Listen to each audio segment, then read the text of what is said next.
The child jolted awake in the middle of the night, a scream lost in his throat. He was covered in cold sweat and trembling all over. The nightlight next to his bed illuminated his room. There was no monster. He had simply imagined everything in a brief, terrifying nightmare. His hand reached through the darkness and pulled the cord on his lamp. The bulb flashed on and his room was liberated from the blackness. He would sleep with the light on, just in case.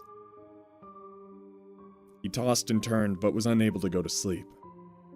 The problem was that he really had to pee. He did not want to venture out into the dimness of the rest of the house. He was afraid of the beasts that lurked in the dark corners that were waiting to snatch him up and eat him. He eventually realized that he would not be able to go to bed until he relieved himself. He gathered up all the courage he had and let one foot touch the ground. He screwed up his eyes, waiting for a mottled green hand to come out from under his bed and grab his ankle.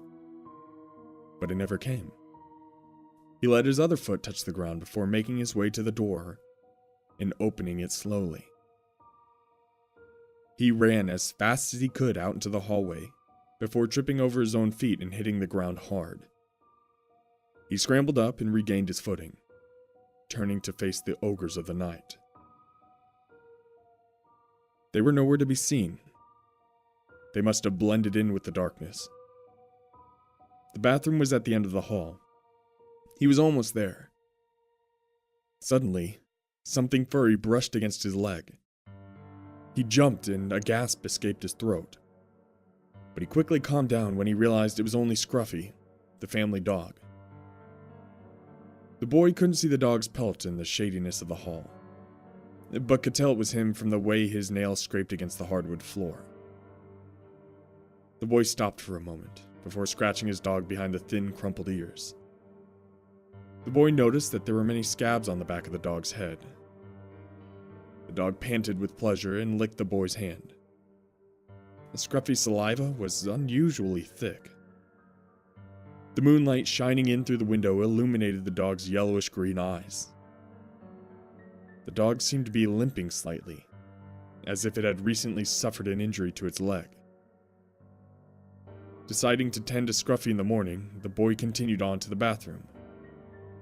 The dog brushed past him and made his way into the master bedroom, and the boy heard the dog jump onto the bed of his mother and father. The boy, at long last, made his way to the bathroom and was finally able to relieve himself. He went back to his own room with a sense of satisfaction over having beaten his fear. The next morning, something unusual happened. The boy's parents had not awoken him. Thinking to himself that they must have simply slept in, he decided to surprise his mother and father. He sneaked into their room, like a ninja, and hopped onto their bed with a yell. To his astonishment, they did not get up. The lumps in the bed that he knew were the sleeping bodies of his parents remained motionless. He noticed that the bed was covered in white dog hairs, but Scruffy had a midnight black pelt.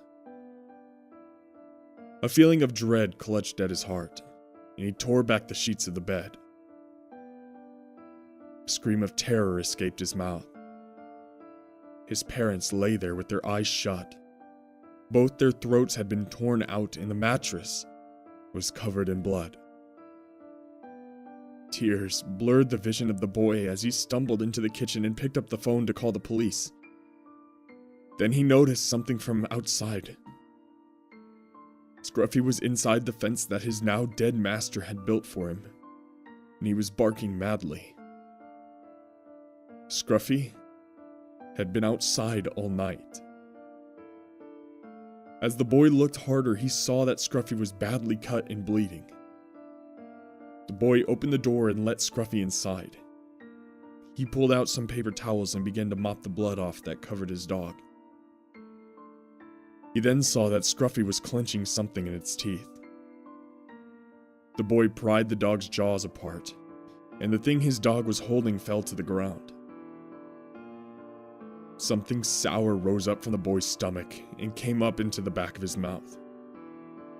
It appeared to be a chunk of flesh from the leg of some kind of wild animal, and the hair attached to the soft tissue was white.